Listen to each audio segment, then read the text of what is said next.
और आइए अब एक विशेष आयोजन में लेकर चल रहे हैं, विशेष आमंत्रण है क्योंकि ये स्पेशल कार्यक्रम है।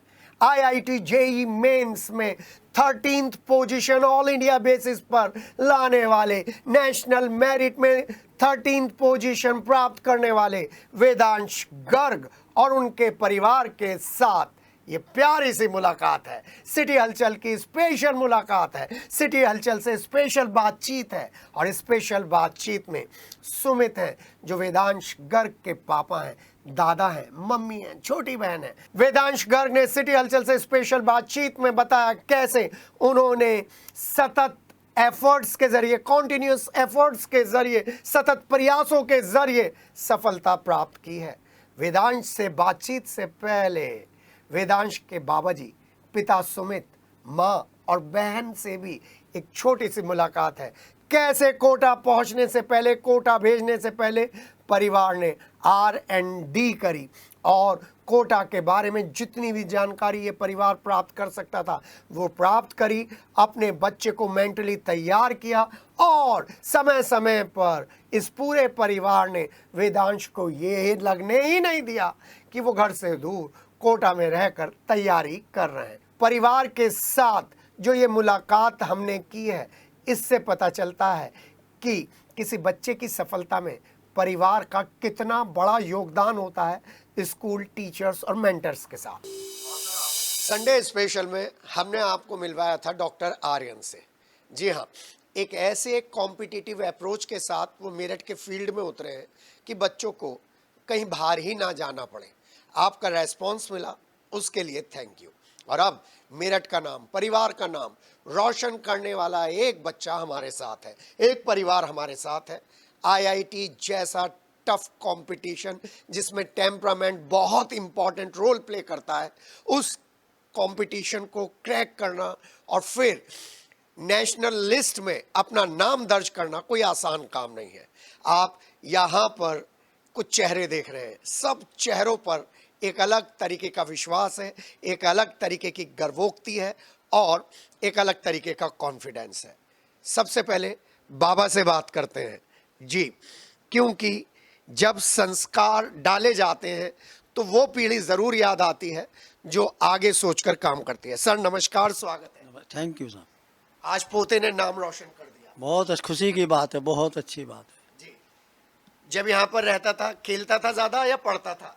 दोनों ही काम करता था, ये खेलता भी था, पढ़ता भी था। जब विषय ये नहीं था कि मुझे वहाँ जाना है। जी हाँ, खेलना और पढ़ना दोनों साइड बाय साइड चलने चाहिए, क्योंकि जो कोऑर्डिनेशन होता है माइंड का और बॉडी का वो बहुत इंपॉर्टेंट है। पापा, प्राउड पापा हमारे साथ हैं। सर नमस्कार, क्या नाम है आपका? नमस्कार, सुमित गर्ग मेरा नाम है। सुमित जी, क्या काम करते हैं आप? मेरा एजुकेशन का बिजनेस है। अच्छा जी। और बेटे ने भी एजुकेशन में नाम रोशन कर दिया। जी बिल्कुल। जी, आपने किस तरीके से प्लानिंग की थी इसके 10th के बाद? 10th के बाद इसको IIT की कोचिंग के लिए इसको कोटा भेजा। वहाँ से साथ के साथ इसने 11th और 12th की क्लासेस की और 12th क्लास में अच्छे मार्क्स आए इसके, और उसके बाद में इसने IIT का पेपर दिया, उसमें इसकी 13वीं रैंक आई। जी। खानदान में पहला इंजीनियर बनेगा? नहीं, खानदान में इंजीनियर है, IITN पहला है। IITN पहला है? जी, IITN पहला है। ये IIT खानदान में पहली बार है। 2 साल का ये जो पीरियड गुजरा है, ये कैसा था आपके लिए? पीरियड बस इसको मेहनत बहुत करनी पड़ी, बस इससे थोड़ा दूरी पर रहे हम लोग, बस ये रहा। बाकी वैसे अच्छा रहा, कहीं कोई प्रॉब्लम नहीं आई। बात करनी इसलिए ज़रूरी है, जो बच्चे IIT नीट की तैयारी कर रहे हैं, कंपटीशन की तैयारी कर रहे हैं, उनके लिए परिवार का कितना सपोर्ट रहता है, इसलिए पहले परिवार से बात कर रहे हैं और फिर IITN से बात करेंगे।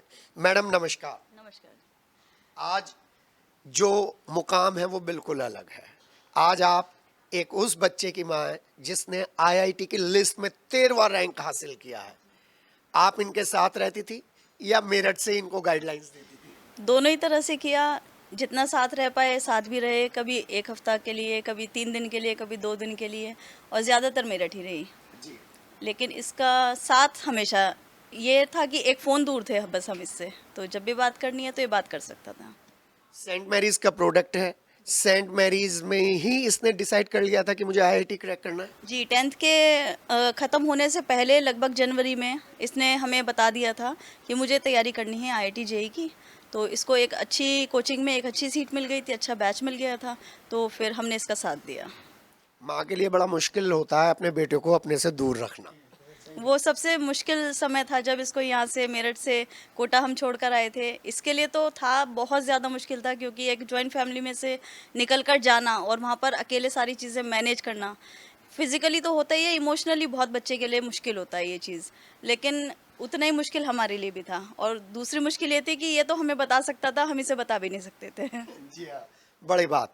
एक माँ से सवाल पूछ रहा हूँ, कोटा की जो इधर उधर ऊपर नीचे की खबरें आती हैं, उन खबरों को देखकर मन में कितना डर लगता था? डर तो इतना था कि मन में ये बात थी, ये कह तो रहा है मुझे तैयारी करनी है और मुझे कोटा जाना है, लेकिन मन ये था कि आखिरी जगह होगी कोटा जहाँ मैं अपने बच्चे को भेजूंगी। जब वहाँ एडमिशन कराने के लिए गए तो वहाँ माहौल हमने बिल्कुल विपरीत पाया, अच्छा पाया। और जिसका जैसा एक्सपीरियंस होता है वो वैसे ही बताता है। हमारा अच्छा एक्सपीरियंस है, हम अच्छा ही बताएंगे आपको। तो मेरे लिए तो बहुत अच्छा रहा, कोचिंग भी अच्छी रही, जगह भी बहुत अच्छी रही, कोटा के लोग भी अच्छे लगे हमें। तो हमें क्योंकि कोई 2 साल में परेशानी नहीं आई, तो हम तो अच्छा ही समझेंगे इसे। अब छोटी बहन से बात करते हैं, क्या नाम है आपका? गीतांशी गर्ग। गीतांशी, एक बात बताइए, भैया जब वहाँ रह के पढ़ रहे थे तो घर पे तो आप ही का राज चल रहा था पूरा? ऐसे नहीं है, साथ में थे, अम्मा बाबा दादा दादी थे तो उनके साथ थे। जी। भैया से बात होती रहती थी रेगुलर इंटरवल्स में? जी बात होती रहती थी। क्या बताते थे भैया वहाँ के बारे में? भाई बताते थे, हमें भी गाइड करते थे कि तुम ऐसे करो, ऐसे पढ़ो, ये करना चाहिए, ये नहीं करना चाहिए, सब बताते थे। आईसीएसई में आप पढ़ रही हैं, भाई से आपने पूछा कि आईसीएसई और कंपटीशन का कोर्स कितना कॉमन है, इस बारे में बात होती है अभी? इस बार में मुझे भी पता था कि सीबीएसई से ज़्यादा मैच करता है कंपटीशन का कोर्स। आईसीएसई थोड़ा आगे चलता है, पर जब कंपटीशन होता है तो एनसीईआरटी बेस्ड होता है मोस्टली। अब आप क्या बनना चाहती हैं? अभी डिसाइड नहीं किया है, अभी 10th चल रही है, देखते हैं जिसमें ज़्यादा मन होगा वहीं जाएंगे। जी हाँ, family is the first school, इसलिए परिवार से पहले बात करिए। और अब आईआईटीएन से बात करेंगे, जानेंगे किस तरीके से प्लानिंग की। लेकिन उससे पहले एक क्वेश्चन प्राउड पापा से, सुमित जी से।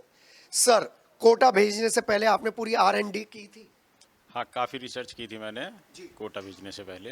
जी। तो मुझे अच्छा लगा कि वहाँ पे भेज के आज बेटा मेरा सफल है। जब आप R&D कर रहे थे तो ये इन पेरेंट्स को बताइए जो आपको सुन रहे हैं, आपने किन किन फैक्टर्स पर जाकर कोटा को चेक किया? कोटा में एक एजुकेशन का माहौल बहुत अच्छा है।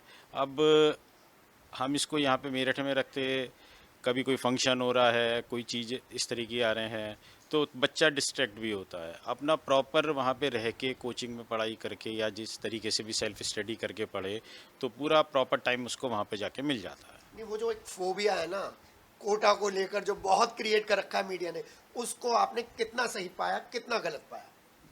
ऐसा मेरे को देखने को नहीं मिला है, पर लेकिन बस ये है कि जब आप बच्चे को कोटा भेजें तो बच्चे पे एक प्रॉपर फोकस और पूरा ध्यान रखें। ये नहीं कि बच्चे को वहाँ भेज दिया और उसके बाद में आपने उससे बातचीत नहीं करी। रेगुलर बातचीत करें, सारा उसका फीडबैक लेते रहें, पूछते रहें मन लग रहा है या नहीं लग रहा है, वो सारी चीज़ें आप पता करते रहें तो अच्छा बेटर रहेगा। इसलिए तो सिटी हलचल के कार्यक्रम बिल्कुल अलग है, क्योंकि सिटी हलचल ना केवल प्राउड मोमेंट्स को शेयर करता है बल्कि उन लोगों के लिए भी एक रास्ता खोलने का प्रयास करता है जो लोग अपने बच्चों को लेकर काफ़ी सीरियस हैं और चिंतित भी हैं। आइए आईआईटीएन से बात करते हैं। जी हाँ, वो आईआईटीएन जिसने सेंट मैरीज से 10th में टॉप किया और उसके बाद सेल्फ स्टडी के साथ, कोचिंग के साथ एक इतिहास रचा है। चलिए, परिवार के व्यू तो आपने देख लिए, परिवार का काम करने का तरीका तो आपने देख लिया। एक सिस्टमेटिक अप्रोच, एक ऐसी अप्रोच जिसमें अपने बच्चे को कह दिया चल बेटा उड़ जा, मेहनत कर, हम तेरे साथ हैं। जी हाँ, ये बाबा और पिता और माँ का आशीर्वाद का एक सेंटेंस था। अब जब हम वेदांश से बात करने के लिए बैठे, उससे पहले आपको बता दें, वेदांश ने नेशनल मेरिट में 13th पोजीशन प्राप्त की ऑल इंडिया बेसिस पर। और एक बार फिर बता दिया है, यदि यदि मोबाइल से दूर रहकर, सोशल मीडिया से दूर रहकर कॉन्टिन्यूटी के साथ 4 घंटे रोज पढ़ा जाए तो 11th-12th यानी कि 2 साल में 11वीं और 12वीं करते करते ही कोई भी कंपटीशन क्रैक किया जा सकता है। और फिर वो क्यों ना IIT जी मेंस वाला ही कंपटीशन हो। जी हाँ, वेदांश के साथ जब हम बात कर रहे थे, वेदांश के फादर के साथ जब हम बात कर रहे थे, तो पीयर ग्रुप भी एक टेक्निकल वर्ड हमारे सामने आया। वेदांश के पीयर ग्रुप से 4 लोग मेरिट लिस्ट में 1st, 5th और 6th पोजीशन और 13th पोजीशन, ये चारों का जो पीयर ग्रुप था, उसने वेदांश को इस तरीके से ग्रूम किया कि वेदांश IIT मेन क्रैक करने में सफल रहा।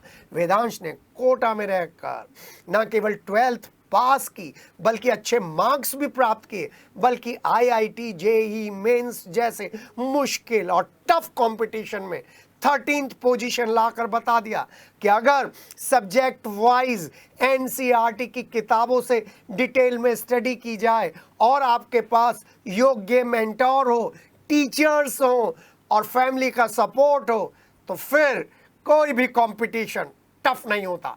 तो आइए वेदांश के साथ इस बातचीत में चलते हैं, आपको भी अपने बच्चों के लिए एक रास्ता नजर आएगा। जब आप ये इंटरव्यू देख रहे होंगे तो जो अब मैं आपको बताने जा रहा हूं उस पोर्शन पर जरूर ध्यान दीजिएगा। वेदांश ने बताया कि सफलता का मंत्र टाइम प्लानिंग है, टाइम मैनेजमेंट है। वेदांश ने हमको बताया कि 10वीं के बाद IIT जी के मेंस के पेपर के बीच में 700 दिन मिलते हैं। 700 दिन की तैयारी के लिए 700 दिनों में बिना ब्रेक लिए 4 घंटे अगर रोज सेल्फ स्टडी की जाए, other than school, other than coaching, तो फिर कोई भी मुश्किल एग्जाम मुश्किल नहीं रह पाता, आसानी से क्रैक हो जाता है। जी हाँ, मेरठ का गौरव बढ़ाने वाले, परिवार का मान सम्मान बढ़ाने वाले, IIT मेरिट लिस्ट में, नेशनल मेरिट लिस्ट में 13th पोजीशन प्राप्त करने वाले वेदांश से ये दिलचस्प बातचीत बहुत ध्यान से सुनिए आप। फैमिली से बात करी, फैमिली किस तरीके से चीज़ों को अरेंज करती है और बच्चे को एक ऐसा एरिना उपलब्ध कराती है जिसमें बच्चा केयर फ्री होकर मेहनत करे और आगे बढ़े। वेदांश हमारे साथ है। वेदांश ने न केवल परिवार का नाम रोशन किया है बल्कि ये भी बता दिया है कि जगह से कोई फर्क नहीं पड़ता। आप में हिम्मत होनी चाहिए, आप में मजबूत इच्छा शक्ति होनी चाहिए और आप रेगुलर बेसिस पे पढ़ाई करनी चाहिए। आपको रिजल्ट आपके फेवर में आएगा। Vedansh, congratulations, God bless you. Thank you so much. Meerut से अचानक कोटा पहुंचे। मेरठ में कभी भी घूमने निकल जाते थे, कोटा में सेल्फ डिसीजन लेना था। इन दोनों के बीच में वेदांश ने कैसे अपने आप को एडजस्ट किया? इन दोनों के बीच में एडजस्ट करने में ज़्यादा दिक्कत नहीं हुई क्योंकि पेरेंट्स की तरफ से मैं शुरू से ही फ्री था। कोई भी यहाँ पर भी बाउंडेशन नहीं थी कि नहीं यहाँ नहीं जाना या हमारे हिसाब से चलना। यहाँ पर भी मैं अपने डिसीजन लगभग खुद ही लेता था पेरेंट्स की एडवाइस से, और सेम चीज़ वहाँ पर कंटिन्यू हुई, तो ज़्यादा कोई मुझे तकलीफ नहीं हुई इस चीज़ में। 12th में कितनी परसेंटेज आई? 12th में मेरे 96.6%। केमिस्ट्री में 99 मार्क्स। फिजिक्स में 95। मैथ्स में 99। हॉबी? हॉबीज़ में मैं टेबल टेनिस खेलता हूँ, संडे टू संडे क्रिकेट खेलता हूँ और डेली दोस्तों के साथ बातचीत करना, वॉक करना, वो सारी चीज़ें। जी। कोटा में पहुंचकर ये माहौल खुद क्रिएट करा या मिल गया वहां पर? कोटा में पहुंचकर शुरू में तो तकलीफ हुई थी, लेकिन बाद में पीयर ग्रुप बन गया, सारे दोस्त इकट्ठे हो गए, तो उससे एक माहौल ऐसा बन गया कि एफर्टलेसली पढ़ाई हो रही थी। स्कूल का कितना सहयोग रहा आफ्टर 12th जहां पे आपने एडमिशन लिया था कोटा? स्कूल का बहुत सहयोग रहा, स्कूल वालों ने सपोर्ट करा, स्कूल ने हम लोगों के हिसाब से भी टाइम एडजस्ट करा ताकि हमें कोचिंग में ज़्यादा दिक्कत ना हो, क्योंकि इवेंचुअली जेईई की तैयारी करने के लिए आपको स्कूल का बहुत सपोर्ट चाहिए। जी। जो लोग स्कूल को ड्रॉप कर देते हैं, घर पे बैठ के तैयारी करते हैं, मुझे लगता है उनका सक्सेस रेशो कम है। हाँ जी बिल्कुल। क्या कारण है उसके पीछे? मतलब स्कूल में एनसीईआरटी बेस्ड सिलेबस होता है और एनसीईआरटी जेईई के लिए वाकई में बहुत ज़्यादा इंपॉर्टेंट होती है। ये आप किसी से भी पूछेंगे वो यही बताएगा। जी। हाँ जी। तो आपने एनसीईआरटी कितनी बार खत्म कर ली थी जी एग्जाम देने से पहले? एनसीईआरटी मैंने जेईई मेन से पहले लगभग 2 या 3 बार पूरी पढ़ ली थी। जेईई में केमिस्ट्री की एनसीईआरटी मेनली ज़्यादा इंपॉर्टेंट होती है, फिजिक्स और मैथ्स की इंपॉर्टेंट नहीं होती है। जी। इन तीनों में फेवरेट सब्जेक्ट कौन सा है आपका? मैथमेटिक्स। अच्छा, मैथ्स में जब आप तैयारी कर रहे थे उसके लिए आपने अलग प्लान बनाया था, फिजिक्स के लिए अलग और केमिस्ट्री के लिए अलग? मैंने कुछ ऐसा प्लान नहीं बताया था, जैसे कोचिंग एलन में मैं पढ़ता था, जैसे कोचिंग वाले गाइड करते थे मैं उसी को फॉलो करता था। आपकी सेल्फ स्टडी का कितना कंट्रीब्यूशन है? सेल्फ स्टडी का सारा ही कंट्रीब्यूशन है। टीचर्स तो अपना पढ़ा के चले जाते हैं, उसके बाद आप जैसे उसे जिस तरह से मेमोराइज करेंगे, जिस तरह से आप उस पर काम करेंगे, वो ही इवेंचुअली रिजल्ट में आएगा। वेदांश, एक और सबसे बड़ी प्रॉब्लम आती है सीबीएसई के बच्चों के सामने। सीबीएसई का जो पेपर में अब बहुत कम ऑप्शनल मल्टीपल चॉइस के क्वेश्चंस आते हैं, सब्जेक्टिव ज़्यादा है, लेकिन आईआईटी जो है वो एंटायरली डिफरेंट है।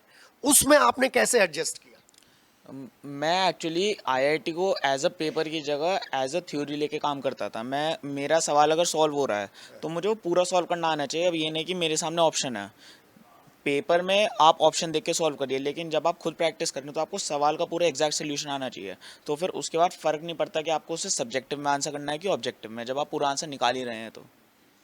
ये आपने बहुत अच्छी बात बताई कि आप बिना सॉल्यूशन देखे क्वेश्चन को सॉल्व करिए, लेकिन वहां पर तो कितने क्वेश्चन आते हैं आईआईटी में? आईआईटी में एक पेपर में, जैसे अब इस साल जो पेपर आया है, 2 पेपर हुए 3-3 घंटे के, दोनों में 48 क्वेश्चंस थे। एक क्वेश्चन के लिए कितने मिनट होते हैं? एक क्वेश्चन के लिए रफली हम कह सकते हैं कि 3.5 मिनट होते हैं। उसमें कैसे आपने इतना बड़ा छक्का मारा? बस बहुत सारी प्रैक्टिस करी है, मतलब 2 साल से रेगुलरली टेस्ट दिए हैं, तो इस सब चीज़ की आदत हो गई थी। याद करना कितना महत्वपूर्ण है? क्योंकि सॉल्व करना तो एक अलग पार्ट है, याद करना कितना महत्वपूर्ण? याद करना बहुत ज़्यादा इंपॉर्टेंट है, क्योंकि केमिस्ट्री तो लगभग थ्योरी बेस्ड ही आती है। केमिस्ट्री और फिजिक्स के कुछ सवाल, जैसे आपको फिजिक्स में और मैथ्स में फॉर्मूले याद होने चाहिए, और केमिस्ट्री में सारी थ्योरी याद होनी चाहिए, तो वो सब बहुत इंपॉर्टेंट रहता है। जब सीबीएसई की आप तैयारी कर रहे थे, फिजिक्स का पेपर देखा, और आईआईटी की भी आप तैयारी कर रहे थे, आपको सीबीएसई का 12th का पेपर कैसा लगा? सीबीएसई का 12th का पेपर मुझे पेपर से निकलने के बाद रियलाइज़ हुआ कि टफ बताया जा रहा था, क्योंकि आईआईटी की तैयारी मतलब जब कर ली तो उसकी फिजिक्स तो बहुत ज़्यादा नॉर्मल लग रही थी। जेईई मेन लेवल फिजिक्स थी। 95 यही बता रहे हैं? हाँ जी, हाँ जी। जी। आपने आईसीएसई से सीबीएसई में स्विच ओवर किया, क्या आपने इस डिसीजन पर आपको कुछ दोबारा से सोचने का मौका मिला? इसके बारे में सोचने की कोई ज़रूरत नहीं है, क्योंकि सीबीएसई जो जेईई मेन और जेईई एडवांस का पैटर्न होता है वो एनसीईआरटी बेस्ड होता है, तो आईसीएसई में जाता तो फिर मुझे डबल मेहनत करनी पड़ती है, तो इस वजह से सीबीएसई में रहना प्रेफरेंशियल था। लेकिन जो आईसीएसई में आपने 10th करी है, फिजिक्स करी है, केमिस्ट्री करी है, वो तो 11th में बिल्कुल नॉर्मल है।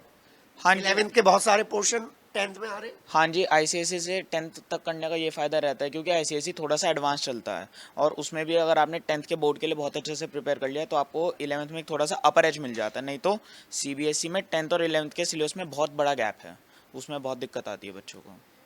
हर महीने आप मेरठ आते थे, कितने दिन में मेरठ आते थे? मैं मेरठ ज़्यादा नहीं आता था, मतलब होली दिवाली की छुट्टियों पे आता था, और बीच में जैसे मैं जेईई मेन का एग्ज़ाम हुआ उसके बाद में 1 हफ्ते के लिए मेरठ आया था। इस तरह से मैं बीच बीच में मेरठ आता रहता था। एक और इम्पॉर्टेंट क्वेश्चन, वेदांश, जब आप वहाँ कोटा में पहुंचे तो आप यहाँ से बहुत सारी नेगेटिव फीडबैक लेके गए थे, उस नेगेटिव फीडबैक में कितना सच्चाई है? नेगेटिव फीडबैक हम लोगों ने ज़्यादा लिया नहीं था, क्योंकि यहाँ से जाने से पहले हमने वहाँ पे काउंसलर से, वहाँ के मेंटोर से बात करी थी, तो हमें ये आइडिया था कि एलन कोटा में अगर आप मेहनत करने के लिए तैयार हैं, अगर आप डिस्ट्रैक्टेड नहीं हैं, आप बस अपने टारगेट की तरफ फोकस करेंगे, तो वहाँ पे बहुत अच्छा एनवायरनमेंट मिलता है आपको पढ़ाई करने के लिए। पूरे कोटा का ऐसा ही एनवायरनमेंट है? पूरे कोटा का मैं कह सकता हूँ कि ऐसा एनवायरनमेंट है, मतलब कुछ जगह हो सकती हैं जहाँ पर डिस्ट्रैक्शन ज़्यादा हो, बाकी कोटा में एक पढ़ाई का माहौल बहुत अच्छा है। कोटा को शिक्षा की काशी कहा जाता है। जी जी। वेदांश, हम आपसे एक सवाल ये पूछना चाहते हैं, जो लोग कोटा नहीं जाना चाहते हैं, वो घर पर रहकर तैयारी करना चाहते हैं, सेल्फ स्टडी करना चाहते हैं, वो किस तरीके से प्लान करें? इसके बारे में मैं शायद अच्छा जवाब नहीं दे पाऊंगा, क्योंकि मैंने खुद वहाँ पर जाकर तैयारी करी है, और मेरा यही मानना है कि आपको किसी ना किसी कोचिंग से एसोसिएट होकर तैयारी करना चाहिए, क्योंकि वो लोग आपको मेंटरशिप इस तरह से देते हैं, आपका फुल टाइम यूटिलाइज हो पाए पढ़ाई में। आप खुद बैठ के तैयारी करेंगे तो शायद उतना अच्छा रिजल्ट नहीं आएगा। कितने घंटे पढ़ते थे आप? मैं ऐसा घंटे गिन के नहीं पढ़ता था, बस ये है कि जो डेली होमवर्क मिला वो डेली का डेली कंप्लीट हो जाना चाहिए। कभी कभी 3 घंटे में हो जाता, 4 घंटे में, कभी ऐसा भी होता था कि 8 घंटे भी लग रहे हैं, इस तरह से। आईआईटी के पिछले साल के पेपर्स आपने सॉल्व किए? आईआईटी के मैंने पिछले साल के पेपर सॉल्व किए थे। और इस साल के पेपर में डिफिकल्टी लेवल में क्या फर्क था? इस साल का पेपर पिछले 3-4 साल से तो डिफ़िकल्टी बताऊंगा मैं, डिफ़िकल्ट आया था। हाँ जी। पेपर देने के बाद मन बुझ गया, खुश हो गया, क्या था? डिलेमा में थे, क्या थे? मैं तो पेपर दे के खुश ही निकला था, क्योंकि स्पेसिफिकली पेपर में मैथ्स टफ आई थी और मेरी मैथ्स बन गई थी, तो मुझे पता चल गया था कि मुझे बाकी स्टूडेंट्स से का अपर एज मिल गया है।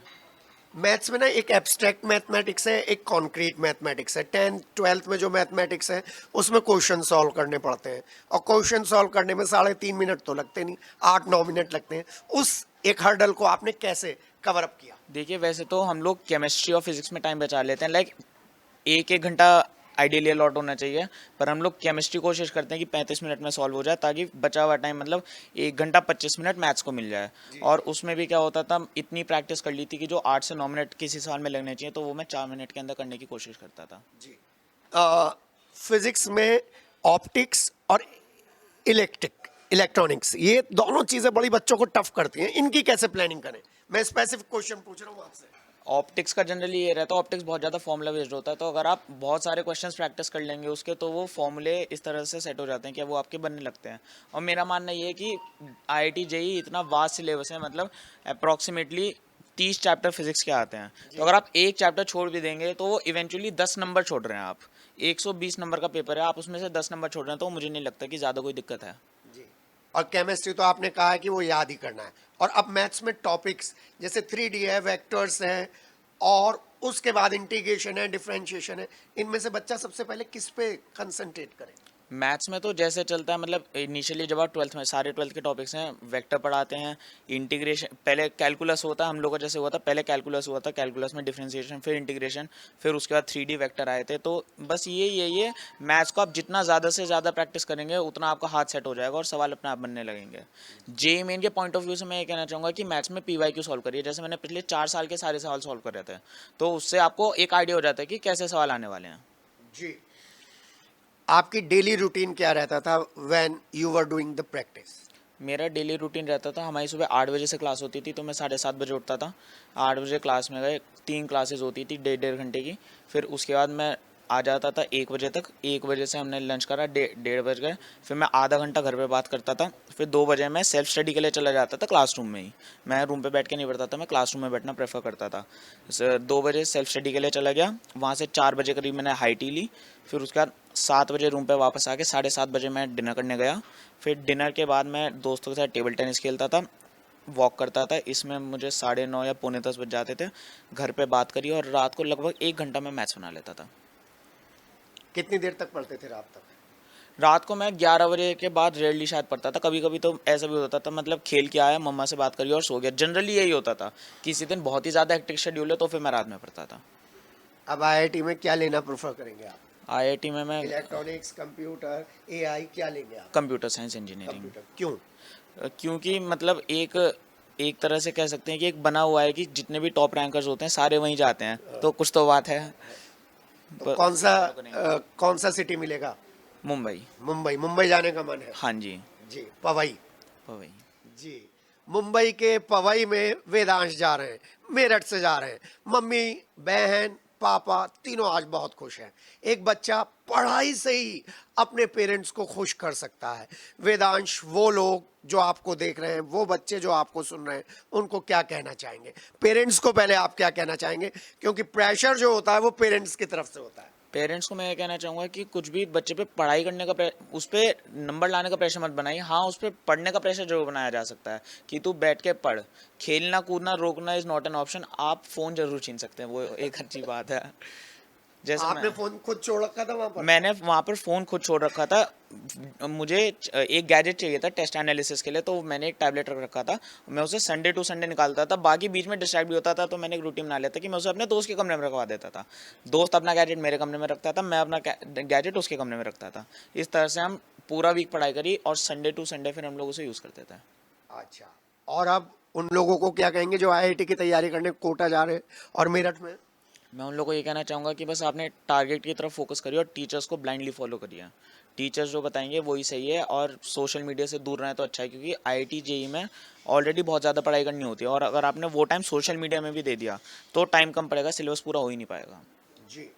और कॉन्टिन्यूटी कितना बड़ा फैक्टर है? कॉन्टिन्यूटी बहुत बड़ा फैक्टर है। ज़रूरी नहीं है कि आपको 6 घंटे पढ़ना, आप 4 घंटे पढ़िए, पर रोज़ पढ़िए। आप मानिए 700 दिन अगर मैं लगा लूँ, 700 दिन में अगर आप डेली 4 घंटे पढ़ रहे हैं तो मुझे नहीं लगता कोई चीज़ है जो आपकी रहेगी। वेदांश पूरा नाम क्या है? वेदांश गर्ग।